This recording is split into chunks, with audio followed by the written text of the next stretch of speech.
Bonjour et bienvenue dans ce cours sur la gestion budgétaire de l'État. Aujourd'hui, nous allons voir comment l'État gère son budget, d'où viennent ses ressources et comment il équilibre ses dépenses. Chapitre 1. Comprendre le budget général de l'État.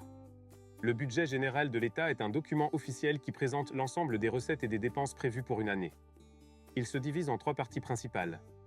Premièrement, les recettes ordinaires, qui représentent les revenus réguliers de l'État. Deuxièmement, les dépenses ordinaires, qui couvrent le fonctionnement de l'État, comme les salaires des fonctionnaires et les services publics.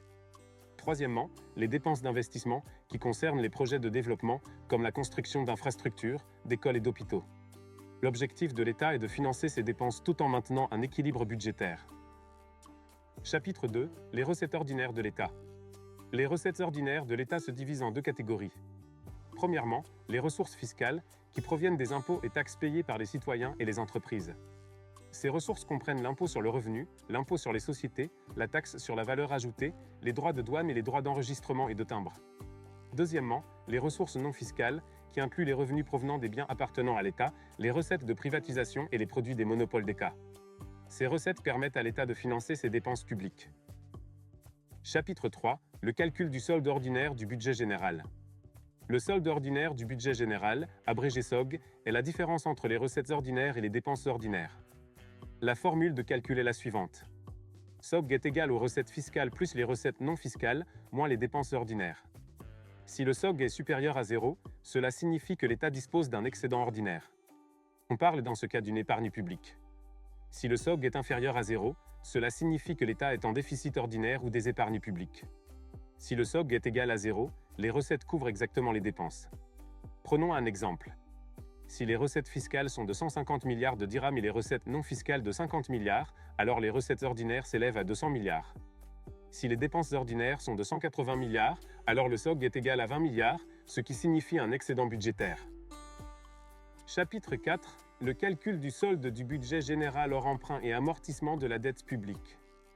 Solde du budget général hors emprunt et amortissement, abrégé SBGHEA, correspond au solde du budget général en excluant les produits des emprunts et l'amortissement de la dette publique à moyen et à long terme. La formule est la suivante. SBGHEA est égal au solde de moins les dépenses d'investissement.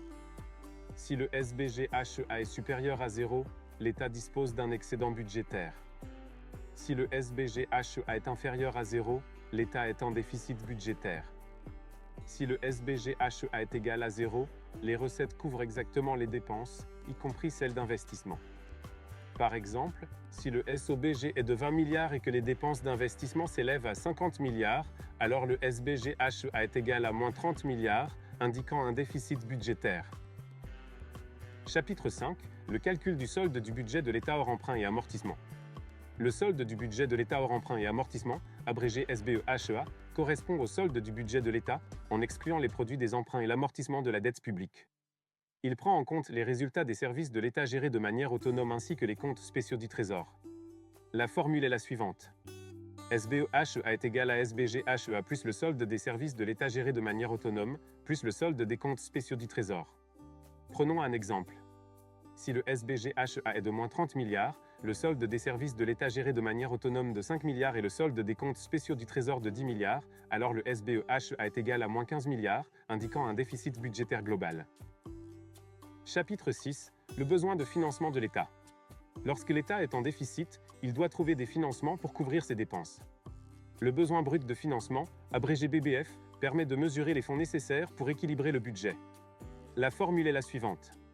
BBF est égal à SBEHEA moins l'amortissement de la dette publique. Si le BBF est négatif, cela signifie que l'État a un besoin de financement. Par exemple, si le SBEHEA est de moins 15 milliards et que l'amortissement de la dette publique est de 20 milliards, alors le BBF est de moins 35 milliards, ce qui signifie que l'État doit trouver 35 milliards pour couvrir ses dépenses. Le besoin résiduel de financement, abrégé BRF, prend en compte les emprunts réalisés par l'État. La formule est la suivante. BRF est égal à BBF plus les recettes d'emprunt à moyen et long terme. Si le BBF est de moins 35 milliards et que l'État obtient 40 milliards en emprunt, alors le BRF est de 5 milliards, ce qui signifie un excédent budgétaire après emprunt. En guise de conclusion, le budget de l'État repose sur un équilibre entre ses ressources fiscales et non fiscales, ainsi que ses dépenses ordinaires et d'investissement.